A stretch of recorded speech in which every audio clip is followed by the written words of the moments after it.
जय श्री राम जी का आशीर्वाद हम सब पर बना रहे। आज हम श्री रामचरितमानस में 29वें मास पारायण का भाग 7 पढ़ेंगे। पढ़ने से पहले अपने गुरुदेव के चरणों में नमन करते हैं। भगवान शिव, माता पार्वती, श्री राम जी और सीता माता के चरणों में नमन करते हैं और हनुमान जी से प्रार्थना करते हैं कि वो पढ़ने में हमें शक्ति प्रदान करे और पढ़ने में कोई गलती हो तो हमें क्षमा करे। ओम श्री गणेशाय नमः। आप परमानंद स्वरूप कृपा के धाम और मन की कामनाओं को परिपूर्ण करने वाले हैं। हे श्री राम जी, हमको अपनी अविचल प्रेमा भक्ति दीजिए। हे रघुनाथ जी, आप हमें अपनी अत्यंत पवित्र करने वाली और तीनों प्रकार के तापों और जन्म मरण के क्लेशों का नाश करने वाली भक्ति दीजिए। हे शरणागतों की कामना पूर्ण करने के लिए कामधेनु और कल्प वृक्ष प्रभु प्रसन्न होकर हमें यही वर दीजिए। हे रघुनाथ जी, आप जन्म मृत्यु रूप समुद्र को सोखने के लिए अगस्त्य मुनि के समान हैं। आप सेवा करने में सुलभ हैं तथा सुख सब सुखों के देने वाले हैं। हे दीन बंधु, मन से उत्पन्न दारुण दुखों का नाश कीजिए और हम में समदृष्टि का विस्तार कीजिए। आप विषयों की आशा, भय और ईर्ष्या आदि के निवारण करने वाले हैं तथा विनय, विवेक और वैराग्य के विस्तार करने वाले हैं। हे राजाओं के शिरोमणि एवं पृथ्वी के भूषण श्री राम जी, संस्कृति अर्थात जन्म मृत्यु के प्रवाह रूपी नदी के लिए नौका रूप अपनी भक्ति प्रदान कीजिए। हे मुनियों के मन रूपी मान सरोवर में निरंतर निवास करने वाले हंस, आपके चरण कमल ब्रह्मा जी और शिव जी के द्वारा वंदित है। आप रघुकुल के केतु, वेद मर्यादा के रक्षक और काल कर्म स्वभाव तथा गुण रूप बंधनों के भक्षक हैं। आप तरन तारन अर्थात स्वयं तरे हुए और दूसरों को तारने वाले तथा सब दोषों को हरने वाले हैं। तीनों लोकों के विभूषण आप ही तुलसीदास के स्वामी हैं। प्रेम सहित बार बार स्तुति करके और सिर नवाकर तथा अपना अत्यंत मनचाहा वर पाकर सनकादिक मुनि ब्रह्मा लोक को गए। सनकादिक मुनि ब्रह्मा लोक को चले गए। तब भाइयों ने श्री राम जी के चरणों में सिर नवाया। सब भाई प्रभु से पूछते सकुचाते हैं, इसलिए सब हनुमान जी की ओर देख रहे हैं। वे प्रभु के श्री मुख की वाणी सुनना चाहते हैं और जिसे सुनकर सारे भ्रमों का नाश हो जाता है। अंतर्यामी प्रभु सब जान गए और पूछने लगे, कहो हनुमान, क्या बात है? तब हनुमान जी हाथ जोड़कर बोले, हे दीन दयालु भगवान सुनिए। हे नाथ, भरत जी कुछ पूछना चाहते हैं पर प्रश्न करते मन में सकुचा रहे हैं। भगवान ने कहा, हनुमान, तुम तो मेरा स्वभाव जानते ही हो। भरत के और मेरे बीच में कभी भी कोई अंतर नहीं है अर्थात भेद नहीं है। प्रभु के वचन सुनकर भरत जी ने उनके चरण पकड़ लिए और कहा, हे नाथ, हे शरणागत के दुखों को हरने वाले सुनिए। हे नाथ, न तो मुझे कुछ संदेह है और न स्वप्न में भी शोक और मोह है। हे कृपा और आनंद के समूह, यह केवल आपकी ही कृपा का फल है। तथापि हे कृपा निधान, मैं आपसे एक धृष्टता करता हूँ। मैं सेवक हूँ और आप सेवक को सुख देने वाले हैं। इससे मेरी धृष्टता को क्षमा कीजिए और मेरे प्रश्न का उत्तर देकर सुख दीजिए। हे रघुनाथ जी, वेद पुराणों ने संतों की महिमा बहुत प्रकार से गाई है। आपने भी अपने श्री मुख से उनकी बड़ाई की है और उन पर आपका प्रेम भी बहुत है। हे प्रभु, मैं उनके लक्षण सुनाना चाहता हूँ। आप कृपा के समुद्र हैं और गुण तथा ज्ञान में अत्यंत निपुण हैं।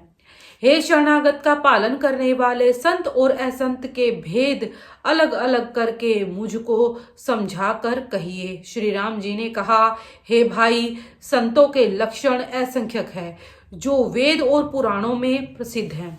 संत और असंतों की करनी ऐसी है जैसे कुल्हाड़ी और चंदन का आचरण होता है। हे भाई सुनो, कुल्हाड़ी चंदन को काटती है क्योंकि उसका स्वभाव या काम ही वृक्षों को काटना है, किंतु चंदन अपने स्वभाववश अपना गुण देकर उसे अर्थात काटने वाली कुल्हाड़ी को सुगंध से सुवासित कर देता है।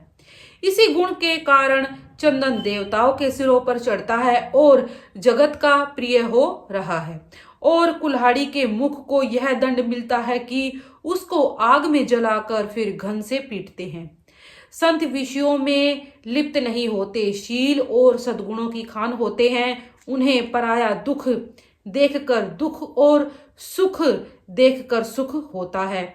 वे सब में सर्वत्र सब समय समता रखते हैं। उनके मन में कोई उनका शत्रु नहीं है। वे मद से रहित और वैराग्यवान होते हैं तथा लोभ और क्रोध, हर्ष और भय का त्याग किए हुए रहते हैं। उनका चित्त बड़ा कोमल होता है। वे दीनों पर दया करते हैं तथा मन, वचन और कर्म से मेरी विशुद्ध भक्ति करते हैं। सबको सम्मान देते हैं पर स्वयं मान रहित होते हैं। हे भरत, वे प्राणी अर्थात संत जन मेरे प्राणों के समान हैं। उनको कोई कामना नहीं होती। वे मेरे नाम के परायण होते हैं। शांति, वैराग्य, विनय और प्रसन्नता के घर होते हैं। उनमें शीतलता, सरलता, सबके प्रति मित्र भाव और ब्राह्मण के चरणों में प्रीति होती है जो धर्मों को उत्पन्न करने वाली है। हे तात, ये सब लक्षण जिसके हृदय में बसते हों उसको सदा सच्चा संत जानना, जो शम अर्थात मन के निग्रह, दम अर्थात इंद्रियों के निग्रह, नियम और नीति से कभी विचलित नहीं होते और मुख में कभी कठोर वचन नहीं बोलते, जिन्हें निंदा और स्तुति दोनों समान है, और मेरे चरण कमलों में जिनकी ममता है, वे गुणों के धाम और सुख की राशि संत जन मुझे प्राणों के समान प्रिय हैं। अब असंतों का स्वभाव सुनो। कभी भूल कर भी उनकी संगति नहीं करनी चाहिए। उनका संग सदा दुख देने वाला होता है।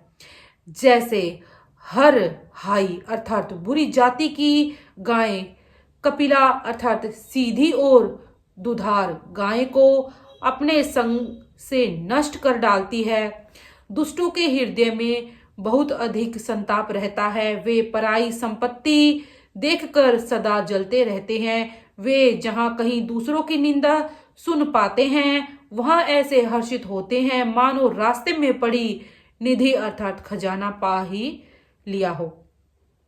वे काम, क्रोध, मद और लोभ के परायण तथा निर्दयी, कपटी, कुटिल और पापों के घर होते हैं। वे बिना ही कारण सब किसी से वैर किया करते हैं। जो भलाई करता है उसके साथ भी बुराई करते हैं। उनका झूठा ही लेना और झूठा ही देना होता है। झूठा ही भोजन होता है और झूठा ही चबेना होता है। अर्थात वे लेने देने के व्यवहार में झूठ का आश्रय लेकर दूसरों का हक मार लेते हैं अथवा झूठी डींग हाका करते हैं कि हमने लाखों रुपए ले लिए, करोड़ों का दान कर दिया। इसी प्रकार खाते हैं चने की रोटी और कहते हैं कि आज खूब माल खाकर आए, अथवा चबेना चबाकर रह जाते हैं और कहते हैं हमें बढ़िया भोजन से वैराग्य है इत्यादि। मतलब यह है कि वे कभी बातों में झूठ ही बोला करते हैं। जैसे मोर बहुत मीठा बोलता है परंतु उसका हृदय ऐसा कठोर होता है कि वह महान विषैले सांपों को भी खा जाता है, वैसे ही वे भी ऊपर से मीठे वचन बोलते हैं परंतु हृदय के बड़े ही निर्दयी होते हैं। वे दूसरों से द्रोह करते हैं और पराई स्त्री, पराई धन तथा पराई निंदा से आसक्त रहते हैं। वे पामर और पापमय मनुष्य नर शरीर धारण किए हुए राक्षस ही हैं। लोभ ही उनका ओढ़ना और लोभ ही उनका बिछोना होता है। वे पशुओं के समान आहार और मैथुन के ही परायण होते हैं। उन्हें यमपुर का भय नहीं लगता। यदि किसी की बड़ाई सुन पाते हैं तो वे ऐसी दुख भरी सांस लेते हैं मानो उन्हें जूड़ी आ गई हो, और जब किसी की विपत्ति देखते हैं तब ऐसे सुखी होते हैं मानो जगत भर के राजा हो गए हों। वे स्वार्थपरायण परिवार वालों के विरोधी, काम और लोभ के कारण लंपट और अत्यंत क्रोधी होते हैं। वे माता पिता, गुरु और ब्राह्मण किसी को नहीं मानते। आप तो नष्ट हुए ही रहते हैं, साथ ही अपने संग से दूसरों को भी नष्ट करते हैं। मोहवश दूसरों से द्रोह करते हैं और उन्हें न तो संतों का संग अच्छा लगता है न भगवान की कथा ही सुहाती है।